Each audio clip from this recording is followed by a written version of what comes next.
Berkenan untuk memberikan pertanyaan kepada Ibu Sri Suparni Balil selaku istri dari Ibu Menteri Investasi untuk menyampaikan pertanyaan kepada kedua finalis.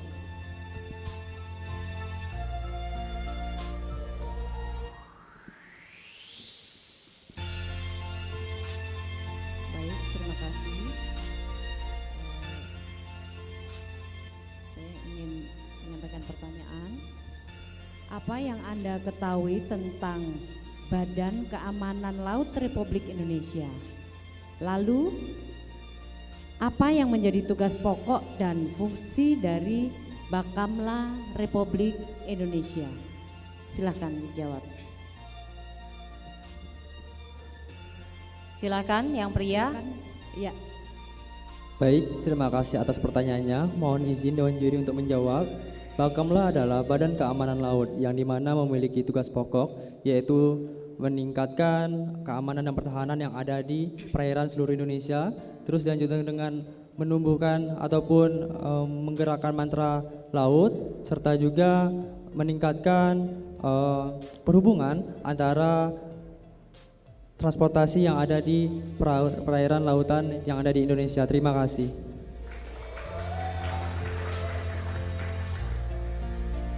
Baik, selanjutnya pertanyaan ditujukan pada nomor 20 ya. Dalam rangka mewujudkan visi Indonesia sebagai poros maritim dunia, langkah-langkah apa saja yang dapat Anda lakukan? Silakan dijawab. Baik, terima kasih buat atas pertanyaannya. Mohon izin menjawab. Langkah-langkah untuk menunjukkan poros maritim dunia yang pertama adalah mensosialisasikan bahwa maritim Indonesia memiliki potensi sumber daya alam yang sangat berkualitas, dan yang kedua itu mengedukasi masyarakat dan para generasi muda agar terus menjaga dan kedaulatan kemaritiman dan perairan yang ada di Indonesia. Terima kasih. Silakan untuk bisa kembali ke tempat. Selanjutnya kami mengundang Gina Octavia Tamtomo dari Sumatera Barat dan Muhajir Arif dari Riau. Langsung saja untuk bisa menempati posisi.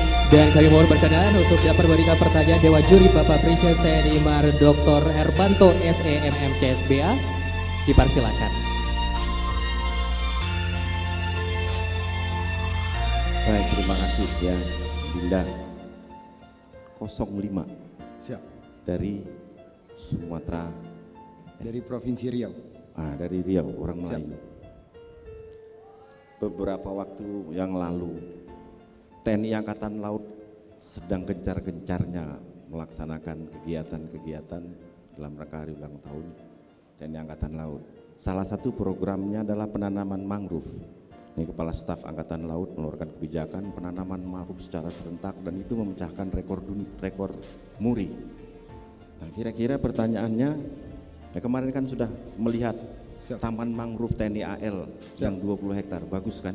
Siap, bagus sekali. Bagus sekali. Siap. Luar biasa itu. Luar biasa. Nah, kira-kira dari hasil kunjungan tersebut, penggalakan dari penanaman mangrove itu seberapa penting untuk kesejahteraan masyarakat, dari ekonomi, bisa jelaskan?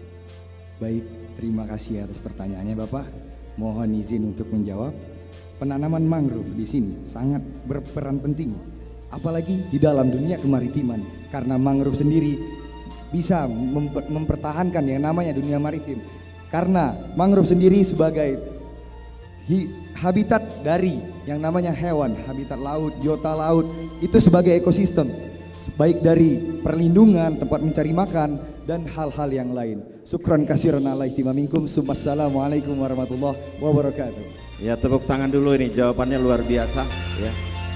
Kemudian yang dari Awak ya, dari nomor 20 Putri. Halo.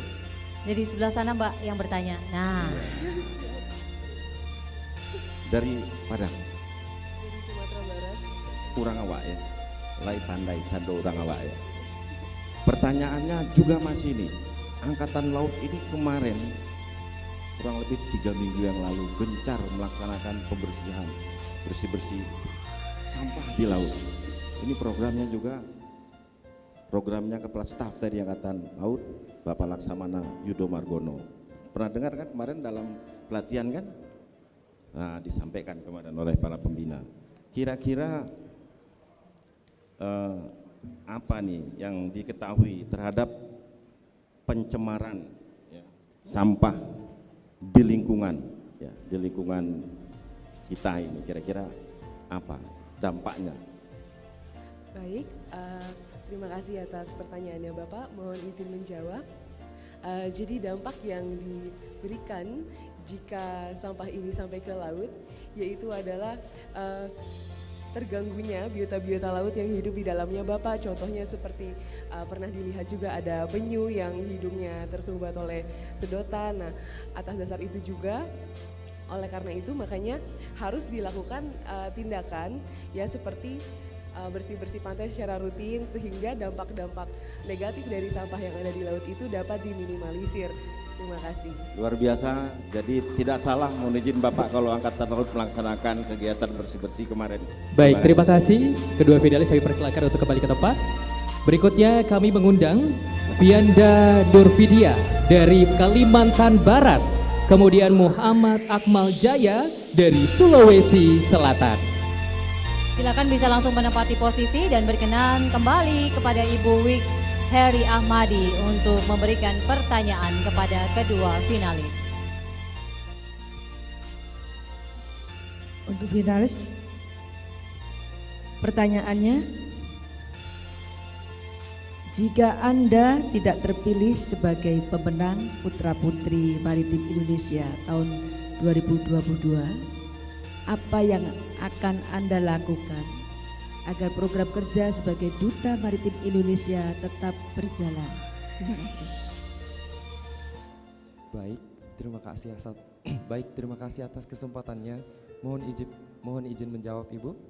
Jika saya tidak terpilih menjadi Putra Maritim Indonesia 2022, saya akan tetap melanjutkan program kerja saya karena tanggung jawab kita semua sebagai generasi milenial itu tidak harus dilabeli dengan putra maritim dulu untuk bertindak. Jadi kita sebagai generasi muda harus sadar akan jati diri kita sebagai bangsa maritim. Terima kasih.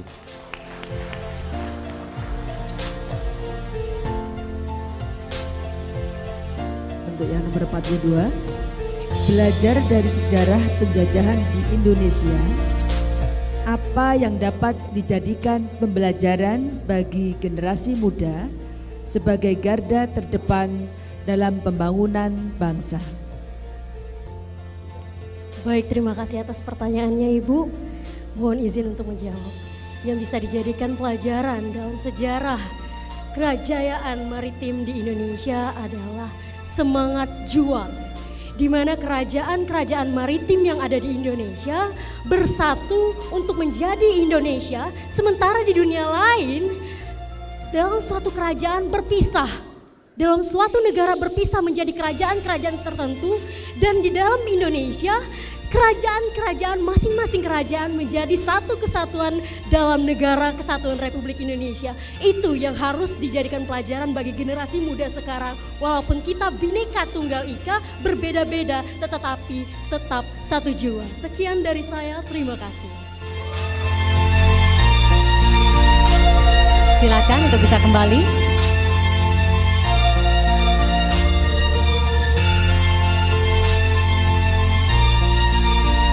Baik, berikutnya juga kami panggil untuk Fionita Safitri, perwakilan dari Sumatera Barat.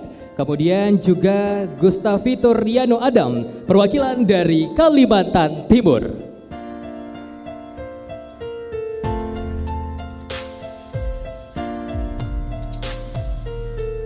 Berkenan untuk memberikan pertanyaan Bapak Dr. Insinyur Safri Burhanuddin DIE, Pembina PPMI. Ya, untuk nomor finalis nomor 45, berdasarkan potensi sumber daya alam dan sumber daya mineral maritim di daerah Anda setelah pembelajaran tentang pembinaan Kampung Bahari Nusantara dan Blue Economy, inovasi apa yang memiliki nilai lebih yang bisa diterapkan untuk meningkatkan ekonomi berkelanjutan di sektor maritim? Silakan. Baik, terima kasih atas pertanyaannya. Mohon izin dijawab. Inovasi yang bisa memberikan dampak lebih adalah sesuai dengan broker saya, yaitu bagaimana kita menghubungkan teknologi dengan dunia kemaritiman.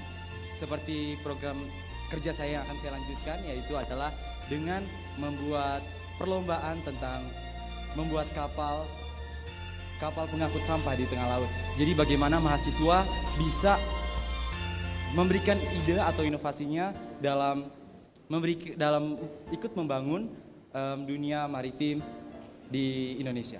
Terima kasih. Terima kasih. Saya lanjut untuk finalis nomor 12 ya. Bagaimana cara untuk memotivasi diri Anda agar dapat mempengaruhi keberhasilan dalam meraih prestasi? Terima kasih atas pertanyaannya Bapak, mohon izin menjawab.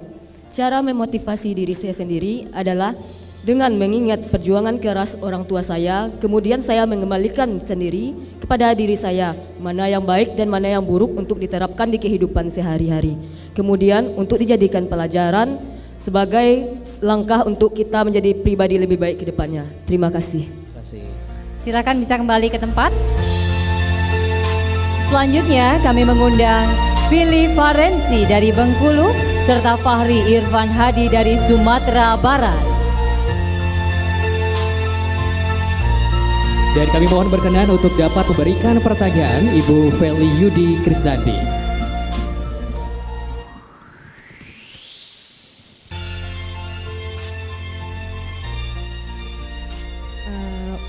Untuk nomor 08 dulu ya. Saya ingin tahu apa sih yang dimaksud ekonomi biru itu. Terus usaha apa yang dapat mendukung ekonomi biru itu sekarang? Silakan. Oke, siap. Oke, siap. Terima kasih atas pertanyaan Ibu. Mohon izin menjawab, ekonomi biru adalah suatu sumber daya yang memanfaatkan sektor kemaritiman atau sektor laut, baik itu dalam sektor wisata ataupun hasil di dalam laut itu sendiri. Dan upaya yang bisa dilakukan dalam peningkatan ekonomi biru adalah salah satunya yaitu dalam program kerja kami adalah ada 3 aksi, yaitu yang pertama yaitu Latua, yang kedua yaitu Bantai, yang ketiga yaitu Marasai. Latua yaitu Lapeh Tukia, melestarikan penyu yang ada di laut. Yang kedua yaitu Bantai, membersihan pantai, yaitu membersihkan sikaran pantai dari sampah-sampah laut yang terdampar di pesisir pantai. Dan terakhir adalah Marasai, membersihan sungai. Karena membersihkan sungai ini adalah suatu awal sampah bermuara dari hulu ke hilir hingga sampai ke laut. Terima kasih. Terima kasih. Pertanyaan selanjutnya untuk Fili Farensi. Ya Ibu. Menurut Mbak Fili, apa pengaruh UNCLOS 1982 terhadap kemajuan maritim Indonesia? Baik, terima kasih. Mohon izin menjawab. Pada saat UNCLOS 82, UNCLOS adalah perjanjian internasional yang menyatakan tentang batas-batas laut Indonesia, di mana di sini menyatakan bahwa Indonesia adalah negara kepulauan terbesar di dunia dan ini sudah diakui oleh 162 negara. Terima kasih. Baik, terima kasih. Dipersilakan untuk kembali ke tempat.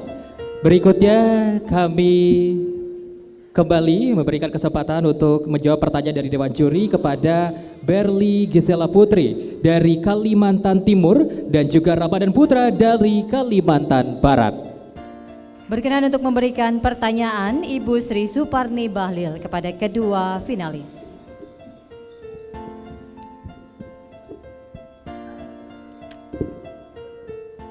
Baik, pertanyaan ditujukan pada finalis dari Kalimantan Barat ya.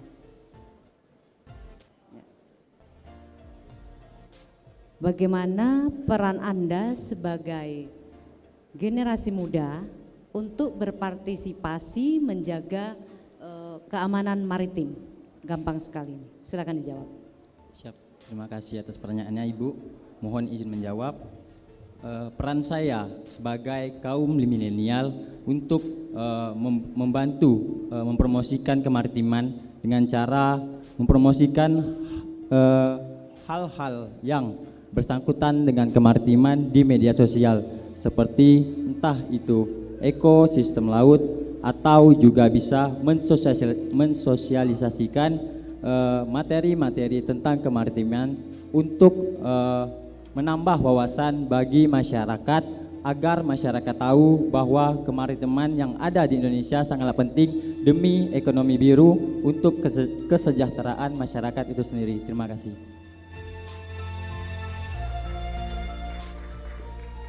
Baik, pertanyaan selanjutnya, bagaimana pandangan Anda terhadap pembangunan ekonomi biru di Indonesia? Silakan dijawab. Baik, terima kasih atas pertanyaannya Ibu. Mohon izin untuk menjawab. Menurut saya, ekonomi biru di Indonesia masih kurang maksimal karena dengan wilayah Indonesia yang memiliki 70% laut dibandingkan luas wilayah seluruhnya, Indonesia seharusnya bisa menjadi poros maritim dunia. Namun sekarang Indonesia masih sedang proses menuju poros maritim dunia. Jaya maritimku, jaya Indonesiaku. Terima kasih. Terima kasih, silakan bisa kembali ke tempat. Selanjutnya kami mengundang finalis yang ke-10 yakni Amanda Rahma dari Sumatera Utara dan Chandra Hakiki dari Sumatera Utara. Dan kami mohon berkenan untuk dapat berikan pertanyaan Bapak Brigjen TNI Mar Dr. Herbato SEMM. Horas dulu. Ini yang putra dulu 04. Pertanyaannya, sudah pernah dengar program Kampung Bahari Nusantara? Pasti sudah, kemarin kan sudah ke Kampung Bahari Nusantara. Ini salah satu program unggulan Kepala Staf Angkatan Laut Bapak Yudo Margono. Itu dibuat untuk menumbuhkan dan memperkuat karakter kita sebagai bangsa maritim. Nah tentunya nanti sebagai duta maritim, ini sudah selesai, kembali nanti ke Medan sana sebagai duta maritim, apa yang akan dilakukan terkait dengan adanya Kampung Bahari Nusantara yang ada di Sumatera Utara. Terima kasih atas pertanyaannya Bapak. Izin menjawab dengan menggunakan bahasa Inggris dan bahasa Indonesia. New destinations, new tourism, and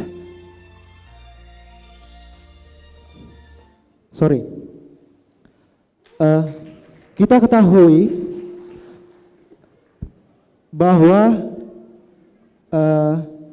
di Sumatera Utara memiliki banyak destinasi wisata yang cukup indah. Salah satunya Danau Toba, di mana Danau Toba adalah kebanggaan kita Sumatera Utara yang sudah mendunia. Maka dari itu, destinasi yang ada potensinya akan kita bangun. Salah satunya saya sebagai Duta Maritim Indonesia akan membangun wisata bahari yang baru yang berada di Sumatera Utara. Itulah yang akan saya lakukan. Terima kasih. Ya, terima kasih. Mudah-mudahan nanti ikut partisipasi ya dalam membangun bahari kita, Nusantara Bahari, yang program yang bagus itu. Kemudian yang berikutnya ya, yang Putri, kita pernah dengar sebagai Duta Maritim, pasti pernah ada dengar search and rescue, SAR. Ini di laut sering terjadi. Nah, ketika sering bermain di pinggir pantai atau pada saat itu sedang ikut sebuah pelayaran, ada musibah, ada kejadian. Kira-kira tindakan apa yang pertama sekali dilakukan? Silakan dijawab. Baik, terima kasih atas pertanyaannya Pak. Mohon izin untuk mengulangi pertanyaannya Pak. Izin diulangi pertanyaannya Pak. Boleh. Ya, saya singkat aja. Ketika kita menemui ya ada kondisi orang tenggelam, katakan demikian. Ini baru dilihat terus ada yang tenggelam, kira-kira langkah apa yang pertama sekali harus dilakukan? Silakan. Baik, izinkan saya untuk menjawab. Langkah pertama yang saya lakukan, saya akan melaporkan ke warga sekitar atau terutama ke lanur terdekat saya, lantamal terdekat saya untuk menanggulangi masalah tersebut dengan cepat. Terima kasih, Pak. Ya, terima kasih. Terima kasih. Silakan kembali ke tempat. Mudah-mudahan sudah memberikan jawaban yang terbaik dengan segala macam faktor yang mempengaruhi untuk bisa memberikan jawaban terbaik pada malam hari ini. Walaupun sebenarnya kalau yang dari Kalimantan Timur semakin deg-degan ada gubernurnya di sini, ya kan? Makin deg-degan di sama Pak Gubernur ya kan kalau jawabannya salah. Baik Bapak Ibu, tadi kita telah melihat jawaban dari masing-masing finalis. Berikutnya Bapak Ibu hadirin undangan yang berbahagia sebagai pengobat rasa